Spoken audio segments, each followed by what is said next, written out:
Irmãos, boa noite. Eu me chamo João Jovita, eu sou pastor, sou um dos coordenadores da AMP, Aliança Missionária aos Povos Não Evangelizados, que tem um trabalho na Índia e na China, e também faço parte da Igreja da Paz aqui em Goiânia. E estou aqui com muito prazer no coração, muita alegria, falando com os irmãos da igreja, principalmente a Igreja de Cristo, e espero contribuir de alguma forma para que a vida dos irmãos, das irmãs, seja edificada.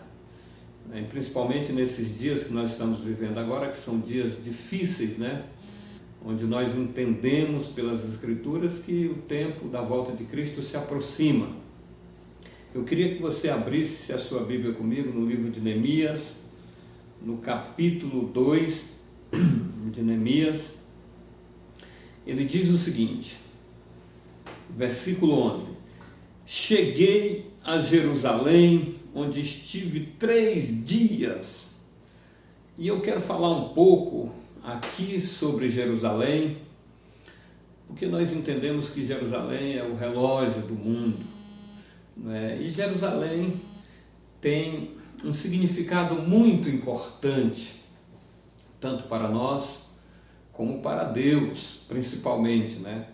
E Neemias aqui, ele recebeu um relatório de que Jerusalém estava destruída, as suas portas haviam sido queimadas pelo fogo, os seus muros estavam totalmente destruídos, e ele recebeu uma autorização do rei para ir olhar, vistoriar, e depois, como todo mundo sabe, ele foi e restaurou os muros e as portas de Jerusalém. Mas ele aqui chegou em Jerusalém e ele expressa isso. E eu quero dizer para os irmãos que nós também chegamos em Jerusalém. E Jerusalém tem um significado. A palavra Jerusalém, ela significa cidade de paz, habitação segura, né? E Jerusalém será o tabernáculo de Deus com os homens. Lá em Apocalipse 21, 23 fala isso. E também sabemos que Jerusalém tem 2 partes. Ela tem a parte alta e a parte baixa. E também existe uma Jerusalém dentro de nós, porque a Bíblia diz que o reino de Deus, em Lucas 17, 21, diz que o reino de Deus estava dentro de nós. Então, eu quero ler com vocês aqui rapidamente o que diz Hebreus, no capítulo 12.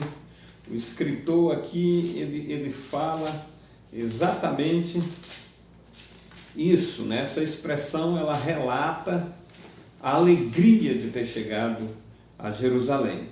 Hebreus capítulo 12, a partir do versículo 18. Lá diz assim: Ora, não tendes chegado ao fogo palpável e ardente, à escuridão e às trevas e à tempestade, e ao clangor da trombeta e ao som de palavras tais, que quantos o ouviram suplicaram que se lhes não falasse mais, pois já não suportavam o que lhes era ordenado. Até um animal, se tocar o monte, será apedrejado. Na verdade, de tal modo era horrível o espetáculo que Moisés disse: sinto-me aterrado e trêmulo. Mas tende chegado ao monte Sião, e à cidade do Deus vivo, e a Jerusalém celestial, e a incontáveis hostes de anjos, e a universal assembleia, a igreja dos primogênitos arrolado nos céus, e a Deus, o juiz de todos, e aos espíritos dos justos aperfeiçoados, e a Jesus, o mediador da nova aliança, e ao sangue da aspersão, que fala coisas superiores ao que fala o próprio Abel. Então nós chegamos em Jerusalém também. Agora nós precisamos saber o que Deus tem conosco, né? Qual é a nossa responsabilidade, a nossa missão, o que nós temos que fazer depois desse momento aqui, qual é a nossa conduta. E nós vemos muitos exemplos no Antigo Testamento, porque tudo aquilo que está no Antigo Testamento é sombra e figura do que nós vivemos. Nós vivemos a substância. O que está no Antigo Testamento é um protótipo, digamos assim, do que nós vivemos hoje. E no passado também não foi diferente. O propósito de Deus, desde o princípio, era chegar ali na Terra Prometida através do seu povo e a partir de Jerusalém estabelecer o reino de Deus na Terra. E nós vemos isso muito bem claro lá no livro de Êxodo. Nós vamos passear aqui por algumas partes da Bíblia para que você tenha um entendimento mais amplo. No livro de Êxodo, do capítulo 33, lá diz assim: disse o Senhor a Moisés: vai, sobe daqui, tu e o povo que tiraste da terra do Egito, para a terra a respeito da qual eu jurei a Abraão, a Isaque e a Jacó, dizendo: a tua descendência a darei. Enviarei o anjo diante de ti e lançarei fora os cananeus, os amorreus, os heteus, os ferezeus, os heveus e os jebuseus. Então, quando Deus deu uma palavra e tirou o povo dele, através de Moisés, do cativeiro do Egito, ele direcionou o povo e deu essa palavra para que o povo subisse para possuir a terra que ele havia prometido a Abraão, Isaque e Jacó lá no passado. E essa terra era a terra que manava leite e mel, mas haviam moradores, habitantes ali da terra.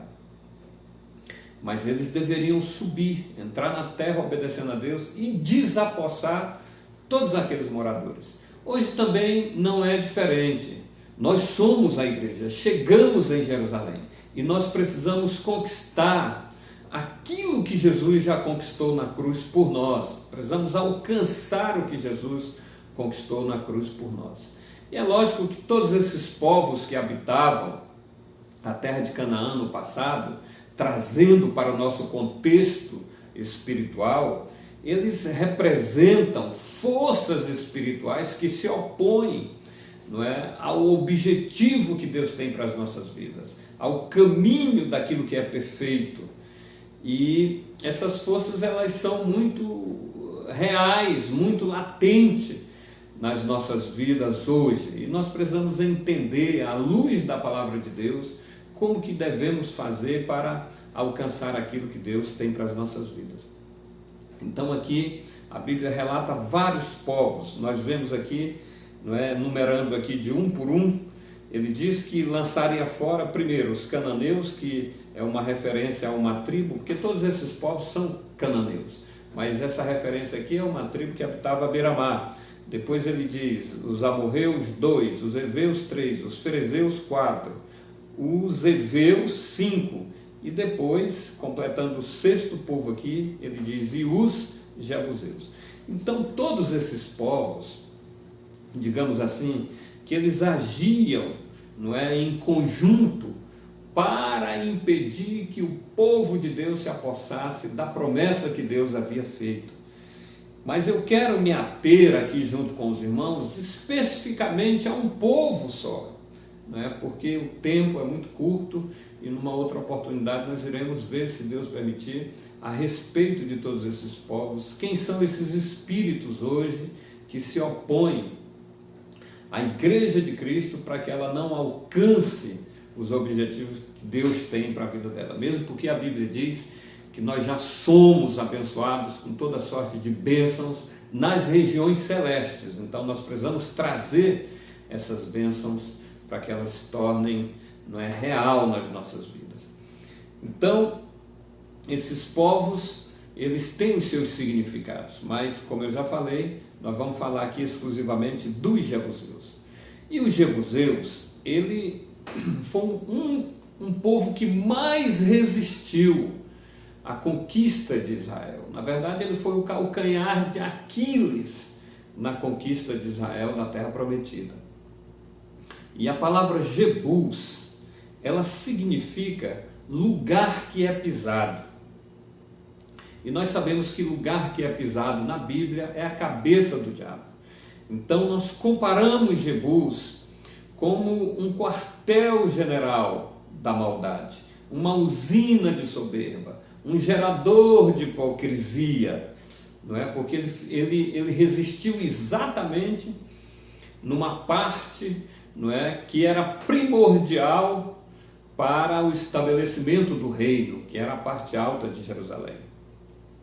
E nós encontramos na Bíblia, quando o povo de Israel ele vai para a batalha para desapossar esses inimigos e tomar posse da terra, nós encontramos ali várias guerras. Nós vemos que Josué, ele alcançou muito, ele destruiu muitos reinos, mais de 70 reis. Isso está lá em Josué capítulo 14, você pode conferir. Ele destruiu muitos reinos, mas impressionante como esse povo resistiu a tudo isso, a conquista de Josué, resistiu aos juízes, resistiu a Saul. Então esse povo, ele se mostrou poderoso, resistindo ali numa parte, na parte alta de Jerusalém, o lugar que era importantíssimo, não é? Significado importante para que de lá fosse estabelecido o reino de Deus. E Deus quer reinar, hoje não é diferente, mas Ele vai reinar através de Jerusalém, a partir de Jerusalém. E a Jerusalém de Deus hoje somos nós. Deus vai reinar a partir das nossas vidas aqui na terra. Amém? Então eu quero aqui com você rapidamente discorrer a respeito disso. Em Juízes, no capítulo 1, nós vamos ver aqui algumas coisas referentes aqui à resistência desse povo. Juízes capítulo 1, versículo 18, nós veremos aqui o povo de Judá capturando Jerusalém. Olha só o que diz. Capítulo 1, versículo 18. Deixa eu ler aqui para os irmãos. O que diz aqui? Versículo 8, aliás, diz assim: os filhos de Judá pelejaram contra Jerusalém e, tomando-a, passaram-na a fio de espada, pondo fogo à cidade. Então, a Bíblia está dizendo aqui que os filhos de Judá se apossaram de Jerusalém, mas na verdade isso aqui é uma referência à parte baixa da cidade. A parte alta continuou sendo habitada pelos jebuseus. E nós vemos isso no próprio capítulo, no versículo 21. Diz assim: porém, os filhos de Benjamim não expulsaram os jebuseus que habitavam em Jerusalém. Antes, os jebuseus habitam com os filhos de Benjamim em Jerusalém até o dia de hoje. Então, a parte baixa foi conquistada. Tudo foi conquistado, inclusive a parte baixa. Mas a parte alta de Jerusalém, eles não conseguiram conquistar. Porque esse povo tinha um poder enorme. Eles eram bem protegidos, eles criaram estruturas praticamente invioláveis, né, do ponto de vista humano. E nós vemos que não foi fácil. Agora, nós podemos ver também aqui em Josué 15:63, eu vou abrir com os irmãos aqui, no livro de Josué, antes de Juízes, você vai conferir aí, Josué 15, olha o que diz aqui. O versículo 63 diz assim: não puderam, porém, os filhos de Judá expulsar os jebuseus que habitavam em Jerusalém. Assim habitam os jebuseus com os filhos de Judá em Jerusalém até o dia de hoje. Então esse povo resistiu, esse povo ficou ali na parte alta de Jerusalém, impedindo que o plano de Deus se completasse, que o reino de Deus fosse estabelecido. Irmãos, e hoje não é diferente. Nós vimos aqui que os jebuseus, eles representam o orgulho, a soberba. Hoje não está diferente assim na casa de Deus. O que nós vemos hoje é muita soberba em vários lugares. E nesse modelo denominacional, então, nem se fala. Nós podemos sentir isso muito forte, mas também nós entendemos que Deus está levantando um povo, né, que tem entendimento para quebrar essas fortalezas, para que a igreja alcance aquilo pela qual ela foi conquistada. Então, nós precisamos ter isso muito claro na nossa mente. E esses exemplos aqui do Antigo Testamento é para nós aplicarmos hoje, para nós entendermos que caminho nós devemos tomar para nos apossarmos do que Deus tem para nossas vidas, porque a parte alta de Jerusalém nas nossas vidas significa uma unção maior, significa um poder de Deus maior, significa a perfeição de Deus, e é isso que nós temos que buscar. A palavra de Deus diz, não é? Anda na minha presença e ser perfeito. Nós precisamos buscar isso, e é muito fácil, irmãos, a gente buscar a santificação. Para buscar a santificação não é difícil. Eu posso ir aí para um retiro e me dedicar à leitura da Bíblia, ficar lá 40 dias e jejuar e ler a Bíblia. Quando eu sair de lá, eu vou estar com o meu rosto resplandecendo, como aconteceu com Moisés. Eu vou estar santo, né? Eu vou estar santificado. Agora, o propósito de Deus não é só a santificação, o propósito de Deus é a perfeição. E quando se trata de perfeição, tem um caminho, ele já estabeleceu esse caminho. Ele diz que nós só podemos ser perfeitos na unidade. E o que significa isso? Significa que eu tenho que considerar o meu irmão, amar o meu irmão, independente da condição dele, entendendo que ele é fundamental para que eu alcance o objetivo que Deus tem, não só para a minha vida, mas para a vida da igreja. Então nós precisamos nos amar, isso é muito sério. A unidade é o caminho da perfeição. Então vocês viram aqui que Josué não conseguiu, mesmo vencendo inúmeros, dezenas de reis, ele não conseguiu desapossar os jebuseus. Que povo forte, como resistiram, né? Eu quero ler com você aqui também, em Juízes, capítulo 19, é importante isso aqui. Juízes capítulo 19, olha só o que diz a palavra de Deus. Capítulo 19, a partir do versículo 10. Olha o que fala aqui. Aqui tinha uma contenda e alguém estava instando aqui contra a conduta do povo de Israel, por causa de uma situação que você vai ler hoje, está no capítulo 19, é a guerra benjamita, né? Eles guerrearam contra quase todo o restante de Israel.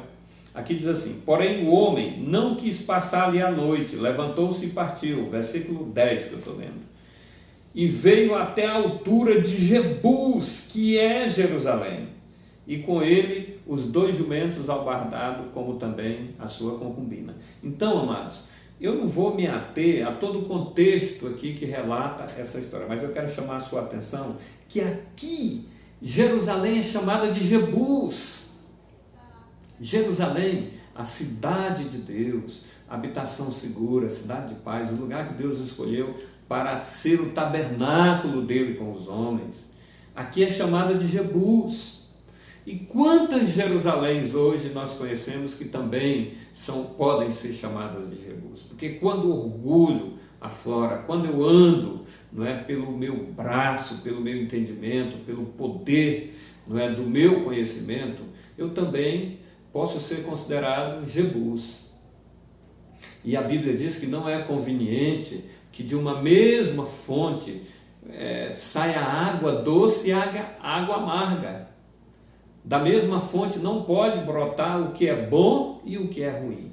Então nós precisamos ter isso muito claro na nossa mente. Precisamos caminhar para a transformação do nosso entendimento. Precisamos lutar por isso, para que nós conquistemos aquilo que Deus tem para as nossas vidas. Eu acredito que todo mundo entendeu mais ou menos o significado. Esse povo resistiu. Saul também não conseguiu, porque nem tentou. Mas nós vimos aqui que todas as tentativas do povo de Israel, tribos isoladas, nós tivemos a tentativa de Judá, nós tivemos a tentativa de Benjamim, nós tivemos até talvez Josué também deva ter tentado, porque a Bíblia fala aqui no livro dele que ninguém conseguiu desapossar esse povo de lá. Mas aí finalmente Deus levantou um homem que tinha um entendimento de reino, ele sabia, ele descobriu no coração de Deus a maneira correta de implantar o reino.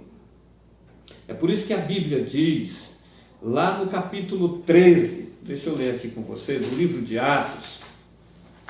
É interessante nós lermos alguns capítulos aqui para você ter o entendimento. Capítulo 13 do livro de Atos. Olha só o que diz no versículo 22. 13, 22.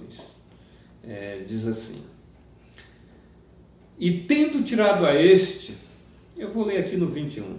Então eles pediram um rei, e Deus preparou Saul, filho de Quis, da tribo de Benjamim, isso pelo espaço de 40 anos. E tendo tirado este, levantou-lhes o rei Davi, do qual também dado testemunho disse: achei Davi, filho de Jessé, homem segundo o meu coração, que fará toda a minha vontade.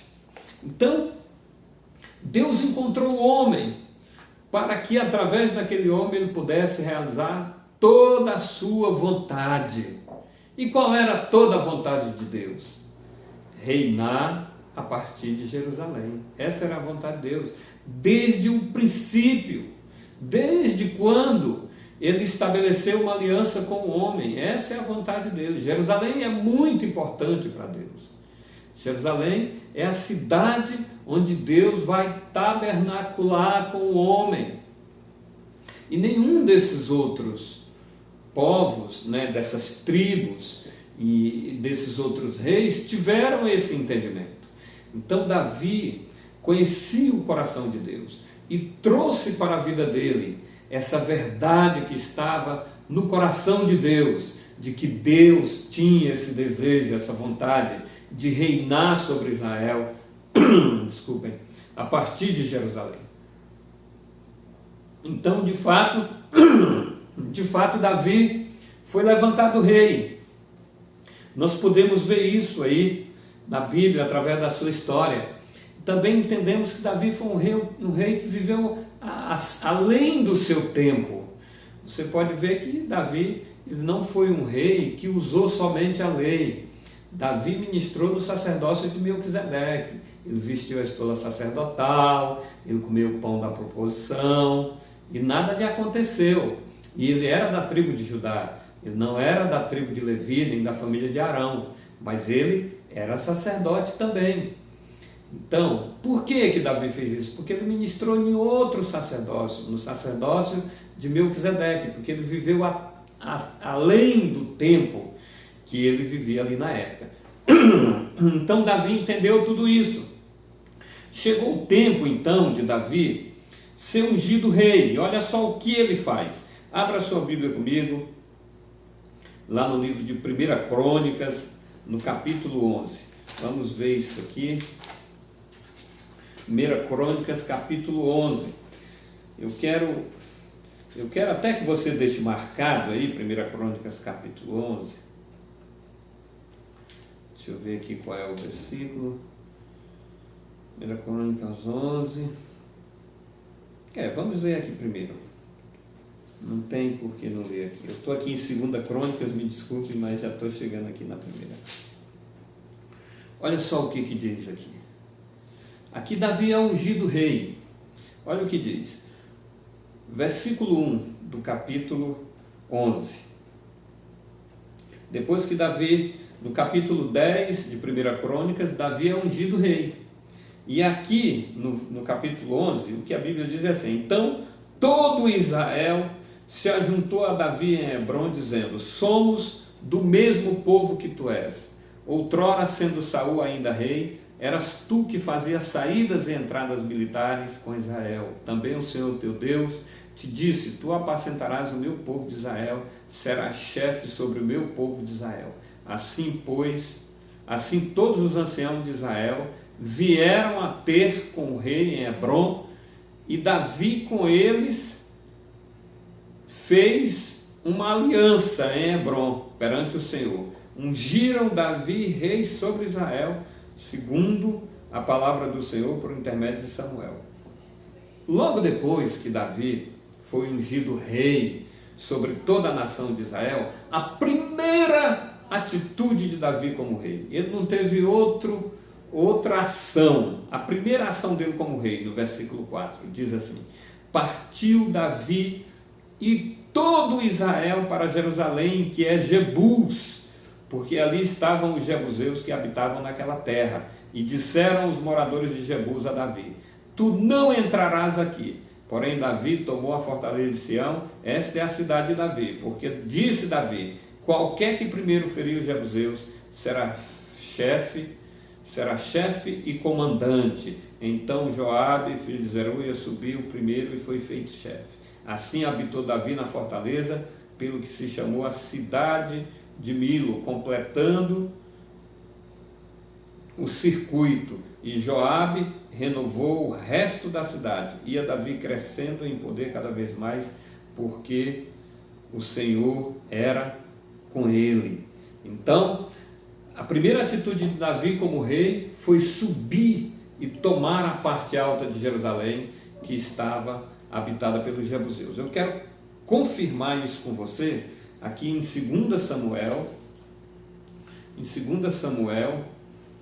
no capítulo, abra comigo lá, 2 Samuel, no capítulo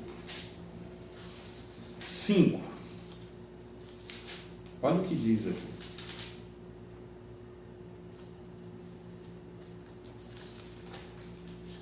Olha o que diz aqui. Eu vou ler a partir do versículo 1 para você entender melhor. Diz assim: então todas as tribos de Israel, 2 Samuel capítulo 5, versículo 1.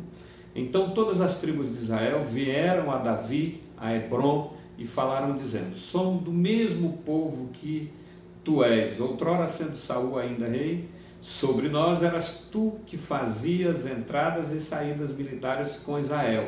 Também o Senhor te diz: tu apacentarás o meu povo de Israel e serás chefe sobre Israel. Assim, pois, todos os anciãos de Israel vieram ter com o rei em Hebrom, e o rei Davi fez com eles aliança em Hebrom. Perante o Senhor, ungiram Davi rei sobre Israel. Da idade de 30 anos era Davi quando começou a reinar, e reinou 40 anos. Em Hebrom reinou sobre Judá 7 anos e 6 meses. Em Jerusalém reinou 33 anos sobre todo Israel e Judá. Partiu o rei com seus homens para Jerusalém contra os jebuseus que habitavam naquela terra, e disseram a Davi: não entrarás aqui, porque os cegos e os coxos te repelirão, como quem diz: Davi não entrará neste lugar. Porém Davi tomou a fortaleza de Sião, esta é a cidade de Davi. Davi naquele dia mandou dizer: todo que está disposto a ferir os jebuseus, suba pelo canal subterrâneo e fira os cegos e os coxos a quem a alma de Davi aborrece. Por isso se diz: nem cego nem coxo entrará na casa. Assim habitou Davi na fortaleza e lhe chamou a cidade de Davi. Foi edificando em redor desde Milo e para dentro. Ia Davi crescendo em poder cada vez mais, porque o Senhor dos Exércitos era com ele. Então, Davi aqui conta mais a mesma história lá, 2 Crônica, capítulo 11. E aqui fala ainda mais detalhadamente. Davi reinou 7 anos como rei de Judá. E Jerusalém estava em Judá. Por que quando Davi estava reinando sobre Judá, por que ele não subiu e não tomou a parte alta de Jerusalém, que era habitada pelos jebuseus? Porque ele entendia que ele iria ser derrotado, porque existe um caminho para vencer os jebuseus. Os jebuseus é um espírito, é um poder que não se vence individualmente. Não seria uma tribo que iria destruir os jebuseus. Não seria Davi sozinho que iria destruir os jebuseus. Aqui está o poder da unidade. Então Davi esperou pacientemente. No dia que ele foi ungido rei sobre todo Israel, a primeira atitude dele como rei foi subir e desapossar os jebuseus que habitavam na parte alta de Jerusalém. Primeiro, porque aquilo já estava aborrecendo a alma de Davi e a alma de Deus também. Um povo arrogante que mandava recados dizendo: não, você não subirá aqui. Aqui todo mundo tentou, ninguém conseguiu. Você também não conseguirá. Somente os cegos e os coxos te repelirão. E aí Davi subiu pelo canal subterrâneo e tomou a cidade e colocou o nome da cidade, Cidade de Davi. A partir dali, o reino de Davi foi crescendo, foi se fortalecendo. E é isso que nós precisamos fazer. Nós precisamos subir para os lugares altos, precisamos como igreja subir para a parte alta de Jerusalém, para tomarmos posse daquilo que Jesus já conquistou lá na cruz do Calvário. Nós fomos abençoados com toda sorte de bênçãos espirituais nas regiões celestes. Precisamos trazer isso para a nossa vida, e só iremos conseguir isso quando nos levantarmos como igreja, como um só homem. Existe uma explicação assim tremenda, que eu trago isso muito para a minha vida. Tem um livro de missões, na época que eu fiz cursos de missões, esse livro era um livro obrigatório para todo aquele que quisesse ser missionário. Chama-se O Fator Melquisedeque, de Don Richard. E lá ele faz uma comparação, ele diz que tem dois tipos de luzes. Tem a luz ambiente, que é essa luz aqui, onde ela é ligada e ela ilumina o ambiente todo. Onde os fótons individuais dessa luz aqui, como a luz dessa lâmpada, a luz do sol, a luz de uma vela, os fótons individuais eles se dispersam indiscriminadamente, trazendo claridade, luz para todo o ambiente. Mas tem um outro tipo de luz, que é a luz coerente. Na luz coerente é diferente, ela não age como a luz ambiente. A luz coerente, os fótons individuais se agrupam, para atingir um alvo. É como se transeuntes, pessoas que estão num parque, se alinhassem numa fila para chegar a um objetivo. É como um laser. A luz coerente é como um laser, Os fótons individuais se agrupam para atingir um objetivo.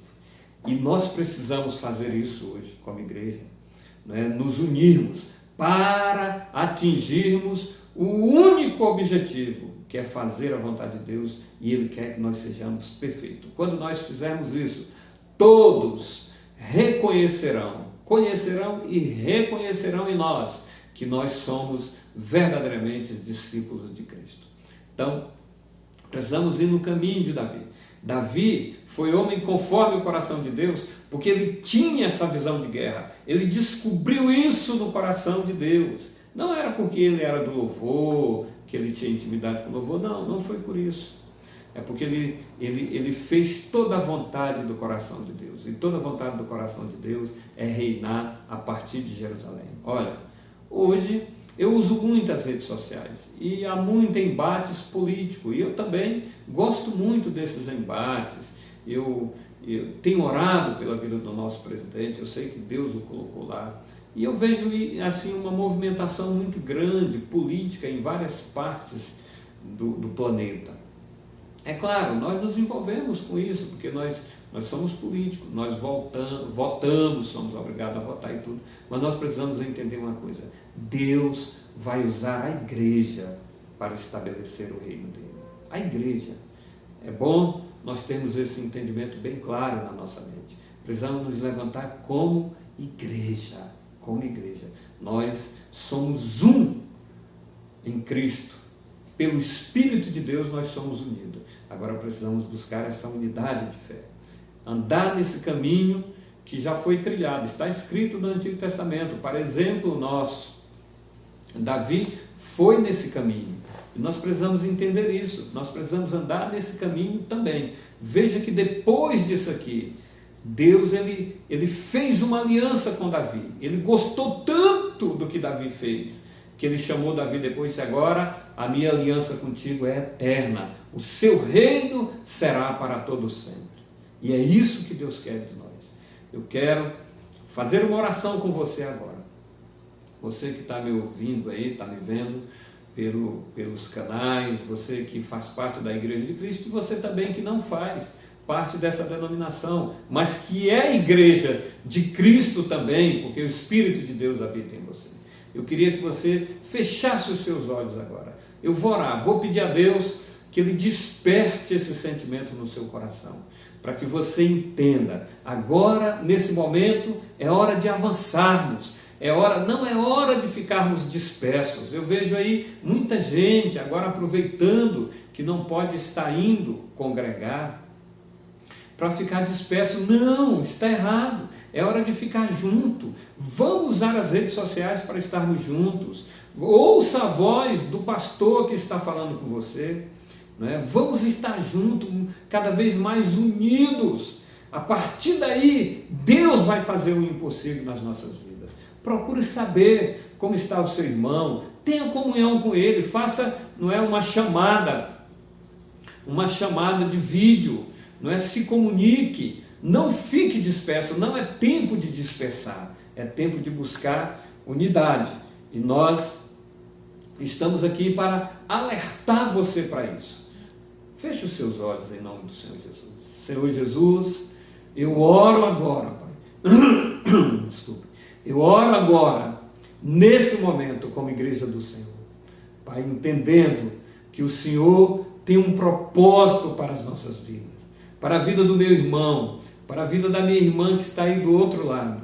O Senhor, Deus, no dia que o Senhor os chamou para fazer parte da igreja, o Senhor também fez um projeto de vida para eles. E nesse projeto, Pai, não tem uma linha sobre derrota, escrito derrota. Pode até ter escrito lutas, tempestades, mas é um projeto vitorioso porque o Senhor não conhece a derrota. Que o Senhor possa despertar no coração dos meus irmãos. Aqui especificamente da Igreja de Cristo, eu sei que eles já são muito bem alimentados pelos pastores, os bispos, mas nesse momento, Pai, junto com a liderança dessa igreja, eu me uno, Deus, para pedir ao Senhor que os membros, Pai, aqueles que são o tijolinho, que fazem parte, né, dessa estrutura, que eles sejam despertados para saber qual a esperança do seu chamamento, para buscar, Deus, esse caminho de unidade, para chegar ao objetivo que é a perfeição do Senhor. Eu oro porque eu sei que o Senhor é poderoso para fazer muito mais do que o que eu estou pedindo. Abençoa a vida dos teus filhos. Traga, meu Pai, Deus, essa força interior, para que eles sintam essa vontade, essa disposição de marchar para a parte alta de Jerusalém, sob o comando da sua liderança, Pai. De marchar para a parte alta de Jerusalém, como fez Davi com os seus guerreiros. Que cada um agora se sinta um desses guerreiros de Davi, para tomar posse, para desapossar, Deus, para se esvaziar do orgulho, da soberba, Pai. Deus, da presunção, em nome do Senhor Jesus. Eu oro, Pai, e creio que o Senhor é poderoso para fazer muito mais, em nome de Jesus. Amém. Muito obrigado, meus irmãos. Espero ter contribuído de alguma forma para a edificação da sua vida em Cristo. Amém.